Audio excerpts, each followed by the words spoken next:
Bonjour à toutes, bonjour à tous. Bonjour Apollonia, comment tu vas aujourd'hui? Très bien, merci. Et toi? Ça va? Super.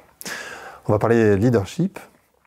Et sans doute que la première question qui se pose, et je pense que la majorité des gens se posent parce que c'est majoritairement pas le cas des gens, c'est qu'est-ce que ça fait d'avoir un nom comme celui de Poilane?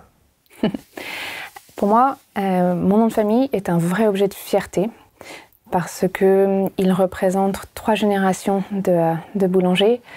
Et c'est aussi tout le travail de mon père pour construire son entreprise que j'ai en tête quand je pense à mon nom de famille.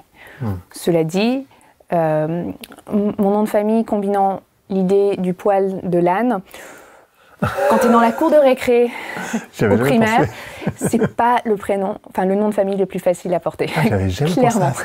C'est fou. Ouais. Et alors, je pense qu'il y a beaucoup de gens qui connaissent l'histoire du fait que tes parents soient décédés dans un accident d'hélicoptère. Tu as, par définition, récupéré l'entreprise très tôt. Tu avais quel âge? J'avais 18 ans. J'avais 18 ans, le bac en poche. Mes parents sont décédés dans un accident d'hélicoptère. Et à l'époque, je finissais mon apprentissage en boulangerie. Je travaillais au Fournil. Et d'une certaine façon, du jour au lendemain, au lieu de descendre au Fournil, je suis montée dans le bureau de mon père. J'avais prévu de prendre la suite de mes parents, mais clairement pas aussitôt. Je faisais une année off avant d'aller à l'université. Donc, j'ai poursuivi cette année off et je suis quand même allée à l'université en partageant mon temps entre Paris et Boston. Parce que tu étais à Harvard. Comment on fait quand on a 18 ans pour gérer une société comme Poilane? Enfin, je veux dire, c'est... Oui, alors, donc, pour te remettre dans le contexte, mes parents décèdent, je me retrouve à la tête de l'entreprise. J'ai une sœur qui a 2 ans de moins que moi. Il y avait l'évidence de la reprise, puisque j'avais ce projet dans le temps. Il y avait une équipe, celle que mon père avait mis en place et qui m'a soutenue dans mes premières années. Et puis, il y avait les amis de mes parents qui, eux aussi, ont été des soutiens pour m'aider et m'accompagner à devenir le chef d'entreprise, trouver ma place à la tête de l'entreprise. Et c'est cette alchimie de circonstances qui a fait que, en la circonstance, j'ai pu sereinement prendre la suite de mes parents, envisager de passer 4 ans à faire des allers-retours entre Paris et Boston pour faire mes études universitaires, compléter avec une éducation supérieure ce que mon père m'avait appris depuis que je suis toute petite sur le terrain. Mon métier, la boulangerie, quels sont ces différents métiers en dessous entre la production, la vente, qu'est-ce qui fait le quotidien de notre métier, le grain, la fermentation. Et ce sont toutes ces choses-là que j'ai pu avoir comme bagage lorsque j'ai pris la suite de mes parents et que j'ai complété avec une expérience terrain et avec un genre de baptême du feu d'une certaine façon. Et ce qui est intéressant dans ce que tu me disais, c'est que ce qui a facilité le mouvement, c'est que ton père avait un peu prévu aussi ce passage, quelque part. Tout à fait, oui. Je pense qu'une des grandes forces ou des grands atouts que j'avais dans ma poche lorsque mes parents sont décédés, c'est qu'ils avaient prévu l'éventualité qu'ils pourraient mourir ensemble. Et ça, c'est en tant que chef d'entreprise aujourd'hui, mais je le vois autour de moi avec mes copains qui sont parents. Je pense que c'est vraiment quelque chose qui pas facile, pas agréable, qu'on n'a pas envie d'envisager, mais qu'il faut de façon très pragmatique envisager et prévoir, c'est-à-dire très basiquement faire son testament, se dire si on a des enfants, qui va s'occuper de nos enfants en cas de décès, et pour une entreprise, qui est-ce qui va gouverner l'entreprise? Et ça, mon père avait œuvré à cela et surtout avait une bonne équipe, et c'est ce qui a facilité grandement mon travail lorsque, avec son équipe, j'ai pris la tête de Poilane en 2002. Et alors justement, quand on parle de la gouvernance, c'est quoi l'impact pour toi? Parce qu'en fait, j'imagine que quand on prend la tête d'une entreprise comme de Poilane à 18 ans, on s'appuie sur toutes les personnes que ton père avait prévues finalement. Oui. Ça a des impacts aujourd'hui sur ta manière de diriger la boîte, non? Enfin, tu as raison, Greg. Il y a deux choses dans ce que tu dis. Effectivement, il y a l'entourage qui t'apporte leur savoir, leur expérience, là où elle te fait défaut, puisque j'avais 18 ans, le bac en poche. Mais il y a aussi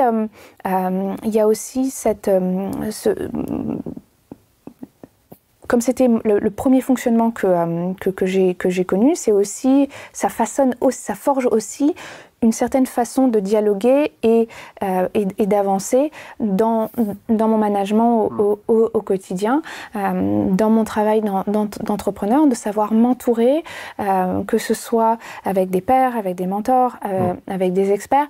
Et c'est, pour moi, je pense que c'est important d'avoir ce collège d'expérience, de personnes, de regards, et qui peut nourrir mes envies, mes convictions, qui sont autant de miroirs, et le mot français va me perdre, mais de sounding board avec lequel je peux dialoguer pour construire mes directions et mes choix. C'est marrant que tu dis ça parce que j'allais faire le rapport entre le métier très terrien, j'ai envie de dire, de boulanger et Harvard. Mais en fait, là, ce que tu es en train de me faire, c'est aussi un lien entre la culture française et la culture américaine. Parce que dans la culture française, le leader, il doit tout savoir. Et finalement, il n'a pas trop le droit... Enfin, il n'est pas supposé avoir des aides, alors que tandis que quand tu regardes aux États-Unis, en fait, ils ont les patrons, plein de conseils dans tous les sens. Et ce que tu es en train d'expliquer, c'est que finalement, par la force des choses, tu as eu cette culture américaine, plus ou moins, mais en tout cas de se dire j'ai un collège de personnes qui vont m'accompagner, qui vont m'aider, parce que je ne peux pas tout savoir, et en réalité, il n'y a aucun patron qui sait tout. Et je pense qu'il y a une forme de solitude très forte des patrons, des leaders quand ils sont dans leur position, parce que effectivement, ils ne savent pas tout, et quelque part, c'est un peu bizarre quand ils ont des consultants ou des gens, pas des consultants, c'est pas la bonne manière de le définir, je pense pas, mais plutôt des gens sur lesquels ils vont pouvoir s'appuyer. Des conseils, ouais. Non, tu as raison, et c'est à la fois ma culture franco-américaine, puisque je suis française par mon père, américaine par ma mère, mais c'est aussi effectivement la façon dont j'ai pris la suite de mes parents qui a aussi façonné ce regard-là. Et tu faisais le rapport un peu plus tôt entre un métier où on utilise nos mains, la boulangerie, et mon quotidien de chef d'entreprise. Et je pense que justement, ma connaissance de mon métier, la boulangerie, m'aide énormément dans mon quotidien de chef d'entreprise. Ce que je veux dire, c'est que quand tu es au Fournil, tu as une idée de la direction et de la feuille de route, de ton chemin de fer, les différentes étapes de la production. Là, tu mélanges les ingrédients, tu les laisses reposer une première fois, tu pèses, tu façonnes. Tu laisses reposer une deuxième fois avant d'aller au four, et puis ensuite de laisser reposer les pains qui sont cuits avant de pouvoir les vendre ou les déguster. Mais à chaque fois, cette trame, elle va devoir être ajustée selon la saison, selon le temps qu'il fait dehors, ou même ton humeur, puisqu'elle impacte la façon dont tu vas travailler la pâte. Et ça, pour moi, c'est vraiment une bonne métaphore de mon travail de chef d'entreprise. Et au cœur de notre façon d'envisager notre production chez Poilâne, c'est cette idée que la main de l'homme est intelligente, elle sent, et plus globalement nos 5 sens qui développent en finale notre intuition de boulanger, notre bibliothèque de référence, c'est autant d'outils dans lesquels on peut puiser pour se dire tiens, là on voit que il fait un petit peu froid dehors, la pâte va avoir un peu plus de mal à pousser, donc quand on fait ça, on sait on a tels outils dans notre attirail pour aller de l'avant, pour compenser et pour arriver en finale à la même belle miche de pain d'à peu près 2 kilos devant toi, en sachant que la réalité pour fabriquer cette miche va être très différente d'un jour à l'autre, d'une saison à l'autre.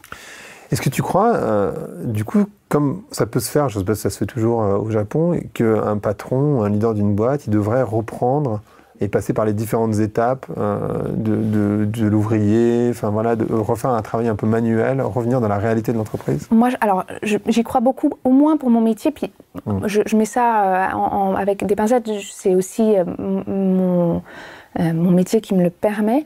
Mais oui, c'est super important. Un samedi matin, typiquement, tu vas me retrouver au Fournil parce que, alors au-delà du fait que j'aime mon métier, j'ai aussi envie de mettre la main à la pâte, tant dans une logique de recherche, développement, d'exploration, que tout simplement pratiquer et développer mon geste et mon expertise. Mais c'est aussi passer du temps dans ma boutique et de servir mes clients, comprendre les contraintes de mes vendeuses, les opportunités d'expliquer notre métier à nos clients, faire des tournées de livraison. Toutes ces petites choses-là, je les ai faites pour beaucoup d'entre elles quand j'étais plus petite, pour gagner mon argent de poche, mais c'est quelque chose que je continue de pratiquer parce que mon métier me le permet, certes, mais c'est effectivement quelque chose que je trouve assez important. Et donc tu continues de le faire, c'est ça qui est le plus formidable. C'est-à-dire qu'en fait, ça te permet aussi peut-être de rester, pas tant les pieds sur terre, il y a bien sûr cette notion, mais c'est aussi au plus proche des équipes, de leur réalité du quotidien en fait. Ancré dans une réalité. Mais il n'y a pas de... C'est la réalité de mon métier et de mon entreprise. Et puis, Poilane, ça reste une petite entreprise familiale. On a 5 boutiques à Paris, on a une vingtaine de tournées de livraison pour nos revendeurs, nos restaurateurs, mais on reste une entreprise avec 150 personnes où je peux me permettre de faire ça. Et c'est pas forcément la réalité de toutes les équipes, de tous les secteurs d'activité. Mais en tout cas, je pense que sous une forme ou sous une autre, à un moment donné, il faut comprendre ce que l'on fait. Parce que je vois, dans beaucoup d'entreprises, tu as de stage au service client, donc ils passent 1 heure ou 2 à répondre aux clients, mais c'est pas la même chose parce que c'est quasiment... Enfin, j'ai l'impression que c'est pas aussi profond parce que toi, quand tu le fais, déjà c'est plus régulier, c'est pas 2 heures, et puis c'est beaucoup plus réel, c'est-à-dire que tu te mets dans les conditions réelles, t'es pas en train de te tester. Ça c'est vrai. Après, c'est aussi qui je suis. Mes parents ont insufflé en moi et en ma sœur une forme de curiosité pour ce genre de choses. Nous, on adore découvrir, on adore apprendre, et c'est vraiment ce qui fait que même si tu vois, tu me mettais 2 mains, tu me parachutais 2 mains dans le service client que tu m'évoquais à l'instant en me disant ok, ça va être 2 heures, etc. Je sais que ça, j'ai adoré ce moment parce que je vais me dire ok, alors en amont, je vais me dire ok, comment ça va être si j'ai que 2 heures, comment est-ce que je vais faire quelles sont toutes les questions que je vais me poser, quelles sont celles qui sont les plus importantes pour être sûr que ces 2 heures soient soient pas juste un pinceau. Oui, c'est ça. Pour faire comme si... Pour faire comme si, parce que c'est pas l'objet, quoi, ça sert à rien. C'est clairement pas. Ne serait-ce que pour les équipes, en plus, c'est insultant sur le terrain parce que elles partagent leur quotidien. Si toi, t'as pas d'attention pour elles, en fait, tu passes complètement à côté du truc. Exactement. Je t'ai posé la question un tout petit peu avant, mais pas vraiment, et donc je vais te la reposer mieux. Qu'est-ce que ça t'apporte, l'université, par rapport à l'expérience du terrain? Tu vois, parce qu'en fait, je sais pas quelles études avait fait ton père ou ta mère. Ouais, alors, mon père était autodidacte au sens où mon grand-père l'a sorti de l'école quand il avait 14 ans. Et donc, il avait cette soif d'apprendre, mais il a fait tout son apprentissage plus scolaire, on va dire, en dehors des écoles. Mais pour moi, et c'était un sujet assez régulier entre mon père et moi, c'était de se dire... Ce que je cherchais avec mes études universitaires, c'était un bagage technique que j'aurais le temps d'apprendre sur le terrain, mais que je pouvais apprendre de façon plus synthétique, peut-être plus poussée ou plus fine dans une école, dans une université. Et donc, c'était là un petit peu ma motivation. Après, ce que j'ai eu à Harvard, c'était l'échange avec un corps étudiant, avec des intérêts très divers, et ça, ça, c'est vraiment un carrefour d'intérêt, de culture, d'envie qui était incroyable. Et le choix de l'université américaine versus université ou école française? Alors, principalement motivé par le fait que je suis franco-américaine. Ouais, maintenant, les études aux États-Unis ne requièrent pas une spécialisation immédiatement, et ça, je pense que c'était attirant tout autant que la vie sur le campus universitaire. Ouais, c'est vachement important. Il y a plein de trucs dans ce que tu as dit, et moi, ce que j'ai remarqué quand je suis venu à la boutique, c'est la proximité avec les équipes. Et on parle beaucoup, alors c'est vrai que 150 personnes, ça reste une PME, techniquement. Et en même temps, moi, j'ai l'impression que c'est une bonne taille. Tu sais, tu connais le nombre, je ne sais pas si tu connais le nombre de Dunbar. tu vois, où c'est 150 personnes, ça fait un village, et qu'après, en fait, techniquement, les gens ne peuvent plus se connaître vraiment. Et du coup, oui, ou l'idée que tu peux avoir une réunion, il ne faut pas qu'il y ait plus que la taille que si tu divisais une pizza ou bref. Je pense que c'est effectivement une bonne taille. Après, 150, c'est un chiffre qui peut faire peur, mais après, c'est aussi la taille des sous-équipes à l'intérieur. Et effectivement, la proximité que tu as avec tes équipes dépend de ta personnalité, dépend, j'imagine, aussi de ton industrie. Si tu as des différentes équipes aux quatre coins du monde, bah forcément, tu ne peux pas avoir la même proximité. Mais c'est vrai que pour moi et dans mon industrie, l'agroalimentaire au sens large, la boulangerie plus particulièrement, on nourrit les gens, on nourrit une communauté, on nourrit un quartier. Et donc, dans l'énoncé, il faut qu'il y ait cette proximité. Et pour moi, il est là, le fil rouge. Et ça, c'est quelque chose qui est assez remarquable chez toi, parce qu'en fait, pour toi, ça te semble naturel, mais moi, je vois beaucoup de patrons de boîtes qui sont un peu déconnectés, en réalité, justement de la réalité de ce qu'ils vendent. Et Free, par exemple, est très connu parce qu'il faisait venir des clients dans le comité de direction pour parler avec des clients. Moi, j'ai vu, et je fais pas mal de marketing, des marketeurs qui n'utilisent pas le processus classique du client et du coup qui sont complètement déconnectés de la réalité de l'usage de ce qu'ils proposent aux clients. Et en fait, ça peut sembler un peu fou, mais il y a une déconnexion réelle entre des leaders, des marketeurs, des gens qui travaillent dans une entreprise de manière plus générale, et puis le service, le produit qu'ils vendent. Et en fait, toi, alors ça te semble sans doute naturel, mais c'est pas si classique en réalité. Mais je peux tout à fait imaginer comment ça peut ne pas être classique selon les industries dans lesquelles tu es. Le cœur de ce que je fais, c'est je prends des grains et avec la magie de la fermentation, je fais du pain. Je fais des biscuits, je fais des pâtisseries boulangères aussi, mais ce que je veux dire, c'est que je fais quelque chose qui est appréhendable par mes mains et que je suis capable de comprendre et de mener à bien. Et donc du coup, je pense que la nature même de ce que je fais m'incite à avoir cette proximité. Je ne pense pas que ce soit forcément vrai de toutes les industries ou de tous les métiers, mais je pense que mon métier, il fait pour beaucoup. On parle beaucoup de la fin des organisations pyramidales. Comment c'est organisé chez Poilane? Est-ce que c'est très pyramidal? Comment tu... Alors, pour moi, pour Poilane, dans nos équipes, il y a globalement 3 niveaux dans notre hiérarchie. Il y a mon équipe de direction et moi. Ensuite, on a des responsables d'équipe et ensuite, on a les équipes.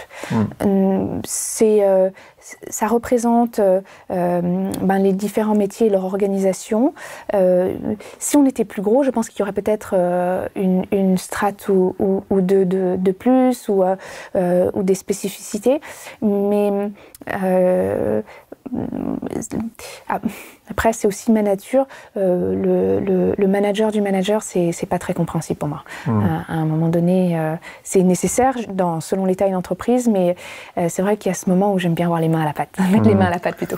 Mais en même temps, je reprends souvent cet exemple, mais Richard Branson, chez Virgin, il s'est rendu compte que comme la taille, moi je dis souvent et que j'y crois assez, que la taille déresponsabilise, il avait rescindé ses équipes en 150 personnes. Donc en fait, chaque bout de Virgin devenait des boîtes de 150 personnes parce que sinon tu n'arrives plus à connaître les gens, tu n'arrives plus. Et du coup, donc même pour une grosse boîte, tu peux te dire finalement, peut-être que une bonne idée, j'en sais rien, je serais curieux de savoir ce que tu en penses, mais ça serait de casser les équipes, entre guillemets, pour en créer plein de petites boîtes, pas en mode Google pour éviter de payer les impôts, tu vois. Oui, mais vraiment avoir des différentes unités. Ça, en fait, instinctivement, ça a beaucoup de sens. Est-ce que c'est la chose la plus efficace? Est-ce qu'il faut être dogmatique sur le sujet? J'en sais rien. Mais instinctivement, on est humain. Donc, on a une limite à notre capacité d'appréhension d'un espace, à notre capacité à compter quand on voit devant nous quelques plots. Et je pense que cette capacité, nos limites humaines, forcément, elles se traduisent par des limitations sur la compréhension de système. Donc, effectivement, intuitivement, moi, je serais enclin à penser qu'il y a ça. Est-ce que tu arrives à garder du contact avec chacun des salariés? Et si oui, combien de temps tu passes? Comment tu fais pour le faire? Alors, mes compagnons, j'essaye autant que possible d'avoir un lien avec mes compagnons et collaborateurs.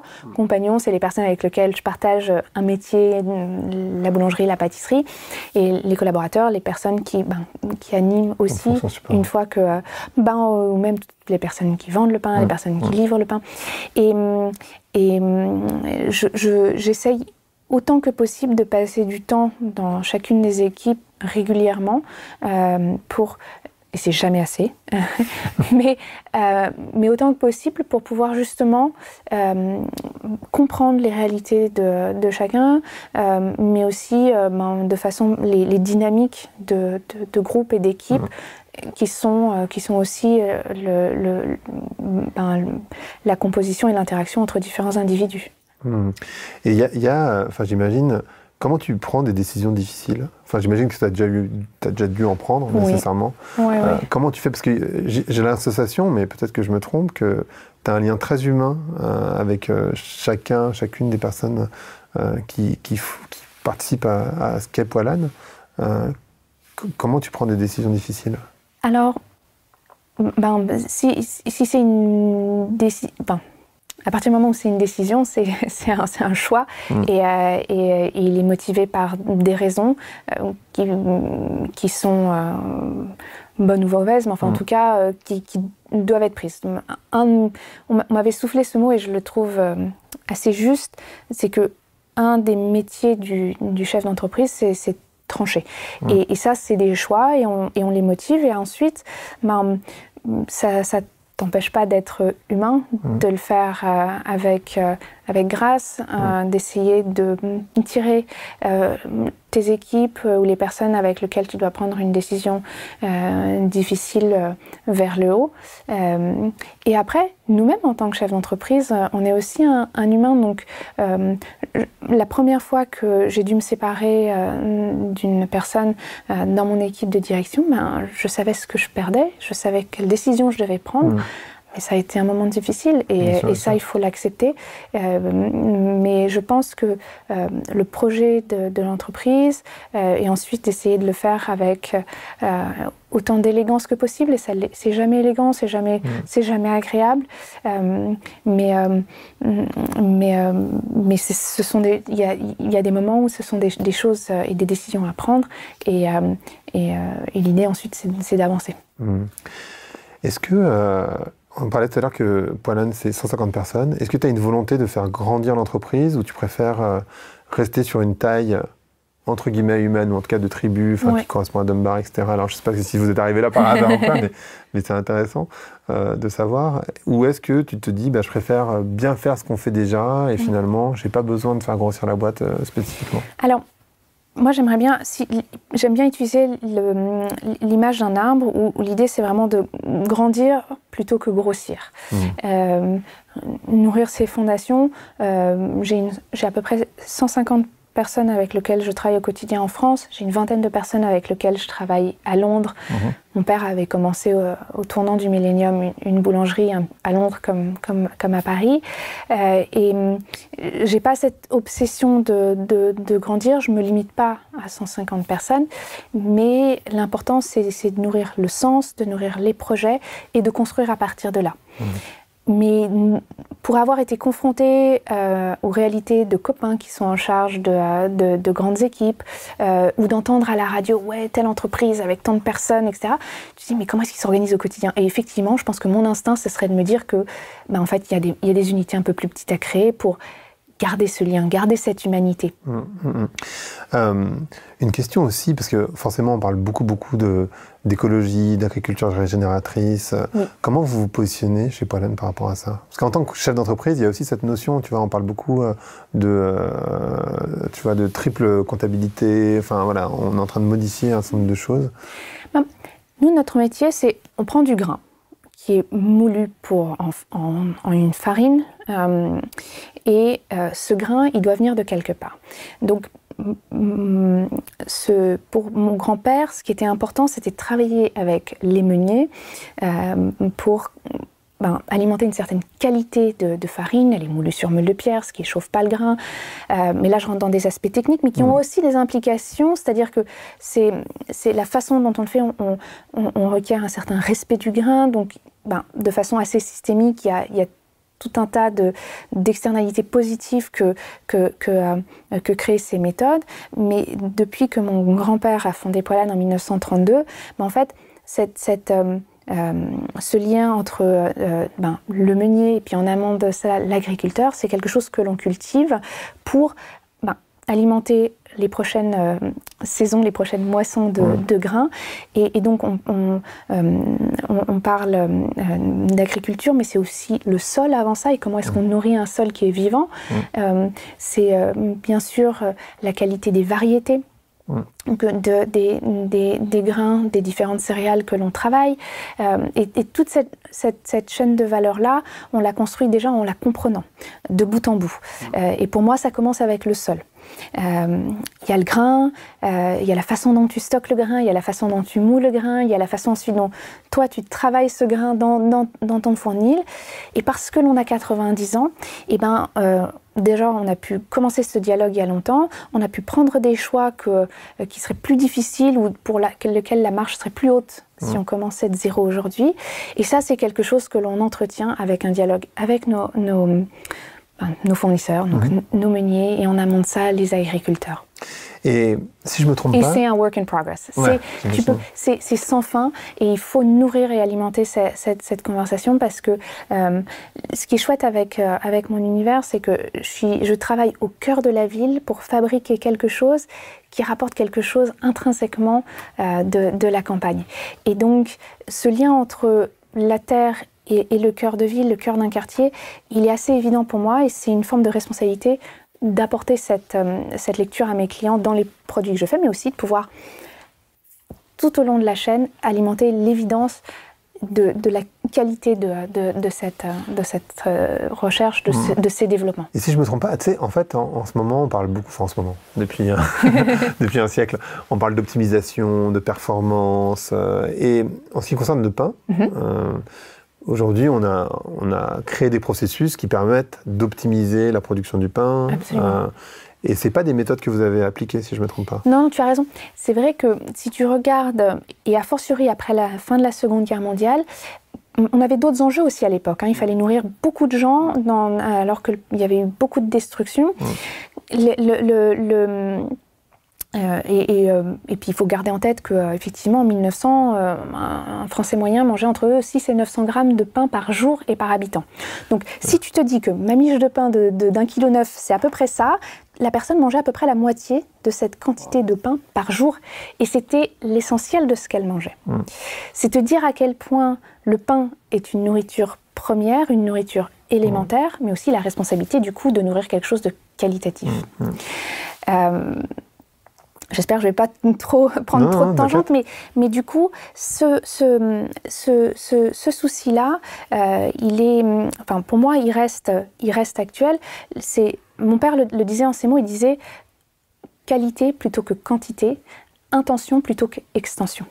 Et c'est vrai qu'au cœur de notre façon de fabriquer le pain, on n'est pas dans une optimisation, mais dans une écoute de la pâte, du grain, pour arriver à quel est le bon geste.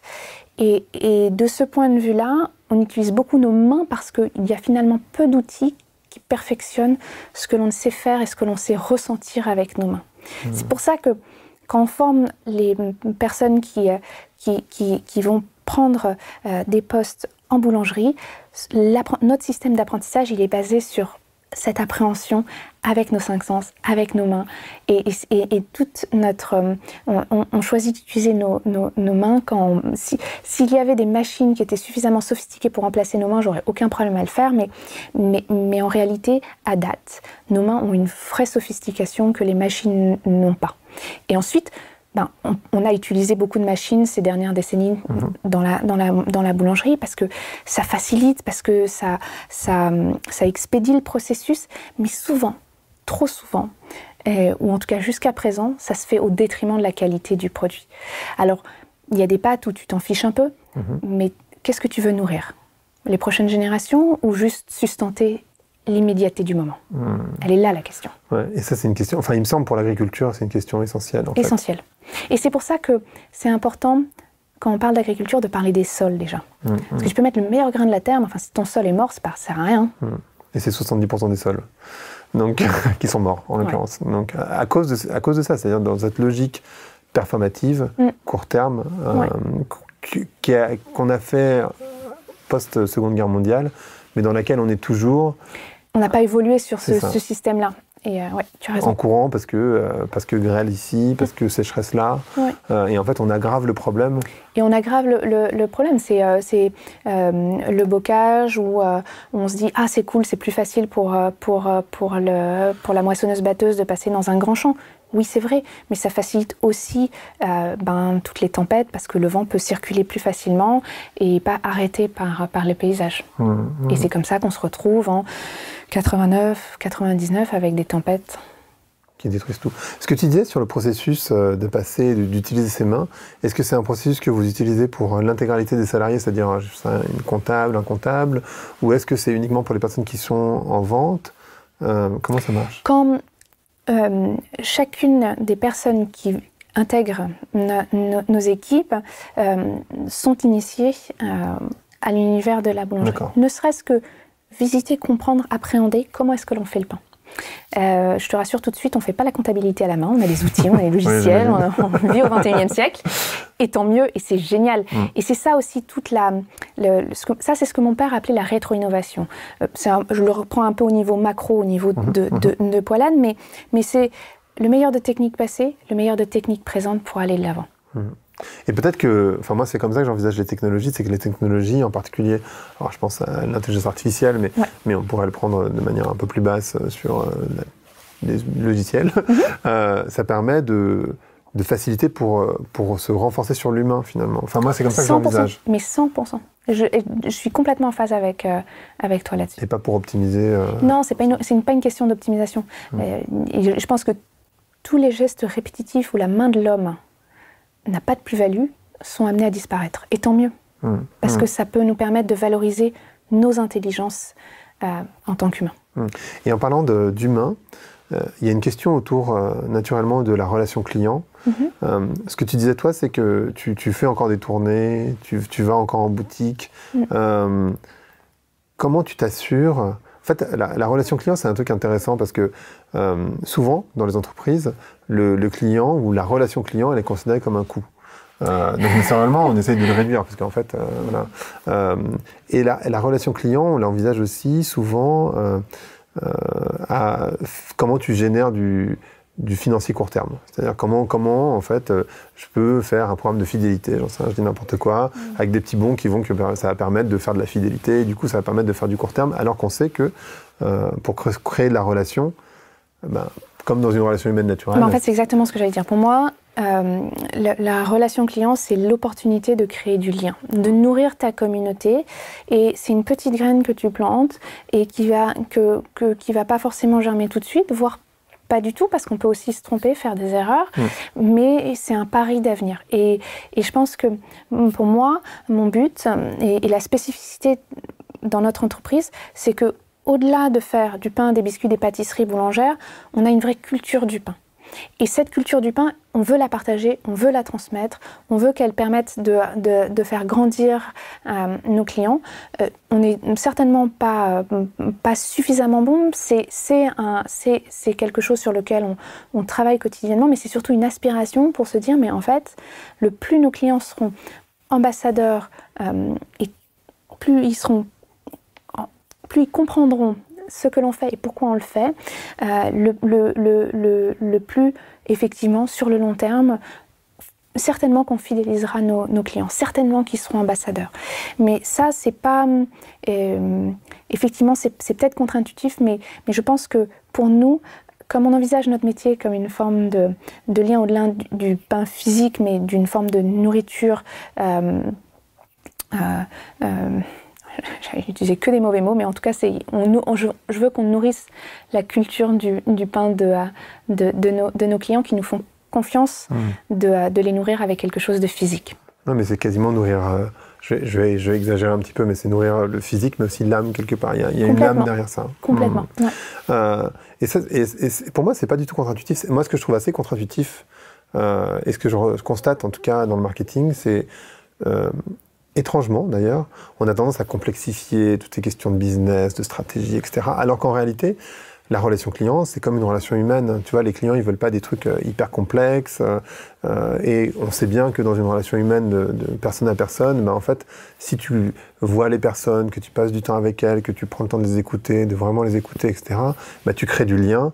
Et ça, c'est extrêmement fort. Tandis que c'est sûr que si tu vois quelqu'un que tu connais pas et que tu lui demandes 50 €, ça va pas Enfin, on sait bien que ça marchera pas. Et pourtant, alors ça fait rire, bien sûr, mais en même temps, c'est ce que font les marques. Bien sûr. Quand elles font de la relation client. 100%. Ce qui est très, très bizarre. C'est-à-dire que, alors que c'est du bon sens, je sais pas ce que veut dire le bon sens, mais en tout cas, c'est quand même très logique. C'est pas du tout contre-intuitif. C'est logique dans notre vie au quotidien. Et dès qu'on arrive dans l'entreprise, c'est comme si on mettait une casquette différente et qu'on comprenait plus comment fonctionnaient les relations humaines. Parce qu'on cherche sans doute cette histoire de performance, d'optimisation, de KPI, etc. Oui, complètement. Mais je suis complètement en phase avec ta lecture. Je pense que pour nous, et le regard que mon père portait sur son métier, cette culture du pain, le fait que le pain soit en lien à peu près tous les domaines de la connaissance, c'est quelque chose qui lui a fait comprendre que son métier était un métier incroyable. Et c'est quelque chose qui nous a transmis et que moi je veux pouvoir partager. Et c'est pour ça que d'entrée de jeu, je pense que je ne suis pas dans ce paradigme-là, et tant mieux. Et de façon plus systémique, ma boulangerie a à cœur de partager, transmettre cette culture du pain. J'ai écrit des livres plus parce que j'ai envie de partager mon amour pour mon métier qu'autre chose. Tu me diras, c'est peut-être égoïste, mais tant pis. J'avais envie de partager que quand j'arrive à garder une miche de pain plus de 10 jours fraîche, alors que mon pain, on peut le garder 3, 4, 5 jours, mais c'est vrai que si tu sais comment le garder correctement, parce que tu as les bonnes conditions, en fait, tu peux le garder beaucoup plus longtemps. Et tu te dis, c'est génial. Enfin, ce petit fruit de la terre, cette petite céréale qui a été conservée pendant une année, qui fait de la farine, qu'une personne au fournil a façonné pour en faire une miche de pain. Et ce petit morceau de pain nourrit mon estomac et je le garde, c'est génial. Alors, c'est quoi les tips pour garder une miche de pain Alors, très simple. Apprendre et dans l'environnement dans lequel tu le gardes. Le pain, il aime bien être dans un environnement tempéré. S'il fait très sec, tu vas essayer de le garder dans un environnement qui va garder un tout petit peu d'humidité. Peut-être que tu vas mettre un petit torchon légèrement mouillé. Ou tu peux même, par exemple, j'ai des copains qui à la montagne mettent le pain dans un torchon et puis ensuite dans un sac plastique pour rendre le truc un peu hermétique et puis que le pain garde un petit peu de son humidité. Et à l'inverse, si tu es dans un endroit où il fait très humide, tu vas plutôt mettre, tu vas laisser le pain plutôt à l'air, j'ai des copains qui habitent dans des coins où il fait ultra humide et où leur frigo est le coin le moins humide, mais il y a cette bonne hygrométrie, donc eux gardent le pain au frigo. Et donc en fait, il faut juste tester et essayer. Voilà. Okay. Et juste comprendre que, un petit peu comme nous humains, et c'est d'ailleurs vrai de la pâte aussi, le pain, doit être à l'écoute de son besoin pour pouvoir le garder le plus longtemps possible. On parle beaucoup de féminisme et de leadership au féminin. Est-ce que tu penses que ça a un lien Est-ce que être une femme, ça joue sur ta manière de gérer cette entreprise? Cette entreprise, certainement, mais je ne me pose pas la question en ces termes-là. Et donc c'est très compliqué pour moi de me dire que j'ai un trait de leadership qui est particulièrement féminin. Par ailleurs, on discutait de ça en cours de sociaux à l'université. On peut féminiser ou masculiniser des traits, des gestes ou des habitudes, mais d'abord ça reflète d'une époque qui n'est plus l'époque contemporaine, et puis tu peux trouver des contre-exemples. Donc, à un moment donné, tu peux genrer les choses. L'important, c'est peut-être tout simplement d'être juste par rapport à la situation donnée et d'avoir une réponse qui apporte de l'eau au moulin, quoi. Non, mais bon. On prend beaucoup d'images du pain, mais c'est exactement ça. Comment tu prends soin des salariés, du coup? C'est une très bonne question.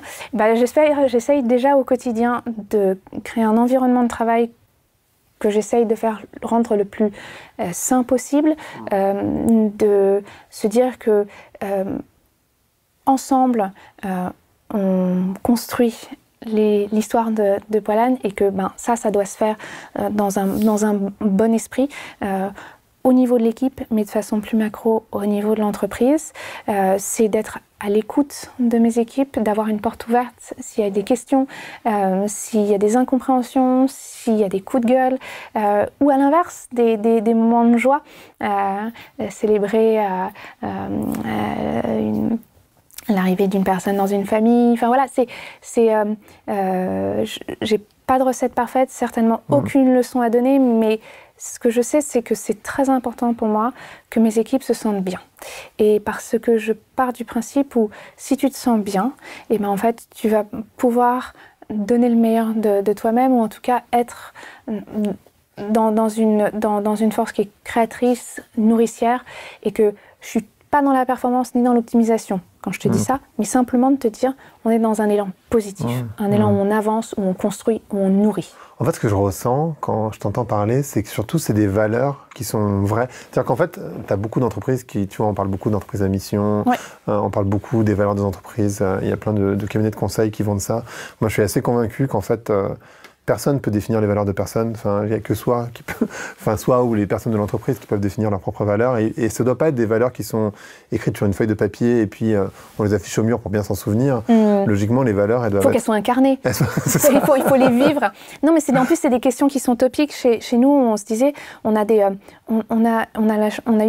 jour, on a eu un problème de serveur et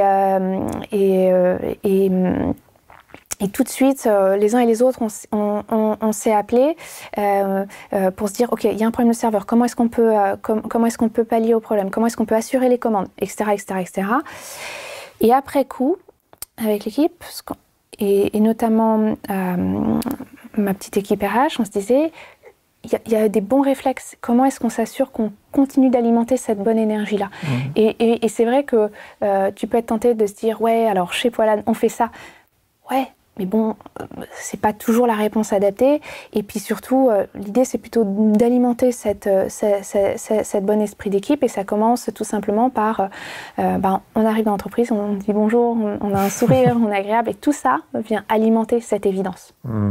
Et pour moi, c'est vachement important. Tu parlais tout à l'heure du fait de nourrir les gens du quartier. Moi, j'ai l'association que l'une des problématiques du gaspillage alimentaire, qui est une réalité, c'est un tiers de ce qu'on mange, enfin, ou de ce qu'on achète en l'occurrence, parce qu'on ne mange pas. Et j'ai l'impression qu'il y a un manque de respect, justement, parce qu'il y a une trop forte déconnexion entre les agriculteurs, donc les gens qui mettent de l'énergie à produire la nourriture qu'on consomme au quotidien, et puis le fait de la consommer. Et c'est sans doute lié à la manière dont on l'achète. Est-ce qu'il y a quelque chose sur lequel vous travaillez pour s'assurer de ce contact, en fait, on parle pas papier? Alors, il y a plein de choses, et je pense que tu pointes du doigt quelque chose qui est très juste, c'est cette déconnexion. Et pour moi, ce qui est important, c'est donc je prends du grain, je le transforme, sa version farine, en pain, et mes clients le mangent. Donc il y a très peu d'étapes finalement entre le champ et l'assiette. Mais encore faut-il rendre ce lien évident quand tu es au cœur de la ville, entouré d'immeubles. Ce que j'essaye de faire, et ce sur quoi je travaille, c'est évidemment la façon dont j'emballe mes pains, comment est-ce que j'explicite cette chaîne de valeur, mais c'est aussi les lieux dans lesquels je vends mon pain. Je pense notamment à... Je viens d'ouvrir une boutique rue de Lévis, et dans cette boutique, je me suis attachée à l'intérieur. Avec l'architecte avec lequel on a travaillé, on s'est attaché à recréer un petit peu cette ambiance, et la note d'intention, on va dire, c'était l'idée que tu rentres comme dans une grange où quelques heures plus tôt, il y aurait pu y avoir des ballots de paille. Et ce que l'on veut, c'est planter des petites graines comme ça dans l'esprit des gens, que pour avoir ce pain qu'on a entre nos mains, il y a quelques heures, il y avait de la farine, que un peu plus tôt, il y avait du grain, et que jusqu'à 1 an avant, ce grain était dans la terre. Et ce sont toutes ces choses-là qu'on essaye d'expliciter avec... je pense que pour le coup, les réseaux sociaux sont une formidable opportunité de partager toute cette chaîne de valeur et construire l'évidence de toutes ces choses-là. Parce que quand tu sais que ça prend 6 heures pour faire une miche de pain, que notre levain a 90 ans, que ce sont des paires de mains qui ont façonné cette miche de pain, mais tu ne peux pas le gâcher. Tu ne peux pas te dire ce morceau de pain, c'est pas grave, ça vaut rien, je peux me permettre de le jeter. Et là, du coup, tu deviens créatif et tu te dis, en fait, le morceau de pain, il est un peu trop dur, j'ai pas envie de le manger, je le réduis en chapelure, ça me fera de la panure pour mes enfants pour faire du poisson pané, ou j'en sais rien. Ou faire des petits croûtons pour une salade au cœur de l'été. Et toutes ces petites choses-là, en fait, quand tu as la compréhension de cette chaîne de valeur, quand tu l'explicites, tu ne peux pas passer à côté. C'est juste pas possible. Et ça c'est quelque chose où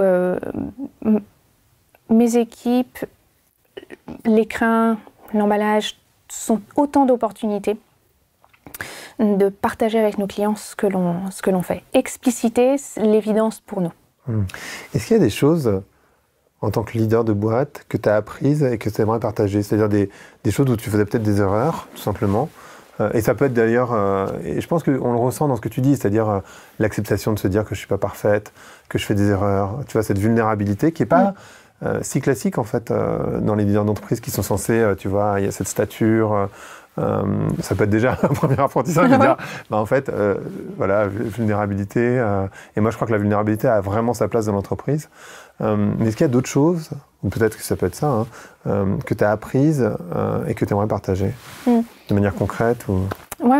Alors, d'évidence, ne serait-ce que dans la façon dont j'ai pris la suite de mes parents, la constance de l'inconstance. Tu ne sais pas de quoi demain est fait. Il faut être préparé à ce que tu n'as pas prévu et que ce soit en envisageant tous les scénarios catastrophes pour te muscler ou tout simplement d'accepter que quand les choses ne vont pas de la façon dont tu l'envisages, faut revoir sa copie, c'est tout. Et pas avoir peur de tester et d'essayer. Par exemple, quand on fabrique notre pain, par habitude et puis par appréhension du poids-volume, nos boulangers découpent un pâton de pâte qui correspond au poids-volume du pain. Et en fait, on se sert d'une vieille balance romaine qui est avec des poids pour vérifier qu'on est dans le bon écart type. Et alors, on se disait, est-ce qu'on gagnerait en précision si on utilisait une balance de précision ? Et on a fait cet essai pour voir, pour comprendre. C'est un peu bête parce on a toujours fait ça, on a fait cet essai il y a 3 ans. Et ce qu'on s'est rendu compte, c'est qu'on faisait ce geste-là parce que si on utilisait une balance électronique, c'est sûr qu'on gagnait en précision. Mais on était tellement obsédés par le chiffre, d'abord qu'on en oubliait nos ressentis, mais surtout qu'on prenait 4 fois plus de temps pour peser avec nos mains le pâton de pain. Et en final, on perdait sur le rythme de la fabrication, de sorte que la fermentation n'était plus la bonne. Et donc du coup, en fait, la qualité du pain en était négativement impactée. Et je pense que cet esprit de tester, d'essayer de comprendre et de ne pas avoir peur de se tromper, ça fait partie des choses que certainement que mon père m'a appris, mais aussi de la façon dont les circonstances de la vie et puis le fait que j'ai pris la tête de poil-âne à un jeune âge, donc j'ai pas été trop façonnée par tu le disais, des idées comme quoi il faut être toujours parfait, ou il faut que tout soit nickel chrome. C'est pas vrai, on est humain, donc on fait au mieux et on s'adapte. Et il y a une chose que tu dis qui me semble hyper importante. On en a toujours un tout petit peu parlé, mais en même temps, en fait, moi, comme j'ai fait beaucoup de digital, j'ai passé énormément d'années pour convaincre les gens de s'y mettre, il y a une 15aine d'années, de dire oui, mais on peut tout mesurer avec Internet, c'est super, nanana. Et aujourd'hui, en fait, je me rends compte que même des choses qui ont du bon sens, si on n'arrive plus à les mesurer, on les fait plus. Et en fait, il y a une sorte d'overdose, pour moi, en tout cas des KPI, tu vois, de dire, mais non, mais si je peux pas mesurer, c'est que c'est pas vraiment valable. Alors qu'en fait, ce que tu décris, et c'est vachement intéressant, c'est que, oui, alors effectivement, parfois on peut mesurer, mais en fait on perd tellement en qualité. Il y a aussi, enfin, j'ai l'impression qu'il y a aussi ça, c'est-à-dire tout n'est pas mesurable. Et tu vois, typiquement les relations humaines, c'est pas mesurable. Alors non seulement ça, et je pense qu'effectivement les relations humaines, c'est le parfait exemple de quelque chose où c'est non seulement pas mesurable, mais il faut s'adapter et il faut se dire que on arrive avec des intentions, une autre personne arrive avec des intentions, et puis ensuite il y a ce que l'on co-crée, etc., etc. Et en fait, en réalité, moi, c'est ce que je trouve absolument excitant dans une entreprise, c'est que 1 plus 1, c'est l'opportunité de faire plus que 2. Et ça, c'est génial. Mais tu as raison de pointer du doigt le fait que, en fait, on peut mesurer tout ce qu'on veut, mais à un moment donné, on ne peut pas s'affranchir d'une réflexion et que parfois, le chiffre n'est pas suffisant pour tout expliquer. Et comment on se prépare? Tu parlais d'un monde qui est vulnérable, d'improbable, etc. Comment on se prépare, quand on est poilane, au changement climatique, enfin, qui est une réalité de tout de suite, hein, mais aussi, tu vois, on ne peut pas ignorer ce qui se passe en Ukraine. Tu vois, il y a des conséquences nécessairement, en particulier quand on fait du pain. Comment on se prépare à ça? Enfin, même dans une sorte d'état d'esprit, je pense qu'on ne peut pas vraiment se préparer à l'incertitude. Mais... Non, bien sûr. En fait, plusieurs choses. Déjà, nous avons 90 ans. Mon grand-père, lorsqu'il a commencé Poilane en 1932, était confronté à une agriculture qui était moins normée, moins outillée qu'aujourd'hui. Donc, que ce soit en ayant par exemple plusieurs meuniers dans plusieurs régions qui sont adjacentes au centre de Paris, ou tout simplement en envisageant des différents scénarios catastrophes. Je te donne un exemple très terrain comme très intellectuel pour te dire, mais en fait, c'est un peu la combinaison de tout ça qui fait que on construit notre résilience. C'est une forme de curiosité, mais c'est aussi de ne pas avoir peur non plus. Et je pense que ce sont toutes ces choses-là qui font que on construit une appréhension de ce que les choses sont inconstantes autour de nous. On sait que c'est la réalité de notre métier parce qu'on utilise du grain et que d'une année sur l'autre, depuis 90 ans, c'est tout différent. C'est un peu comme l'univers des vignerons où tu es lié la qualité de ta grappe de raisin est liée à la météo. C'est pareil pour le grain.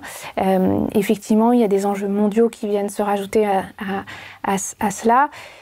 Et c'est pas très différent non plus que de quand tu es au fournil et que ta pâte pousse trop vite parce qu'il fait chaud et que tu vas essayer de trouver quelques subterfuges pour ralentir la fermentation et s'assurer que ça se fait dans des conditions qualitatives plutôt que juste la pousse. Et dernière question, c'est quoi le futur de Poilane? Comment tu l'envisages? Alors, pour moi, mon entreprise, c'est ce carrefour entre les céréales et la fermentation et c'est comment alimenter mon quartier, mais aussi une compréhension systémique, nourrir le corps, mais aussi l'esprit de mes clients. C'est partager cette espèce d'alphabet du grain au pain, du grain et de ses conséquences. Mais c'est aussi nourrir physiquement. J'avais, avant le Covid, un petit café et dans cet endroit-là, je nourrissais c'était aussi un petit lieu d'inspiration pour que mes clients puissent découvrir quels sont les usages du pain au-delà de ta tartine de pain beurré trempée dans ton café chaque matin. Ce sont tous ces petits, ce sont toutes ces petites choses et projets que je viens de nourrir, mais dont le cœur, la base, c'est les céréales et la magie de la fermentation. Super. Merci beaucoup à toi. Merci.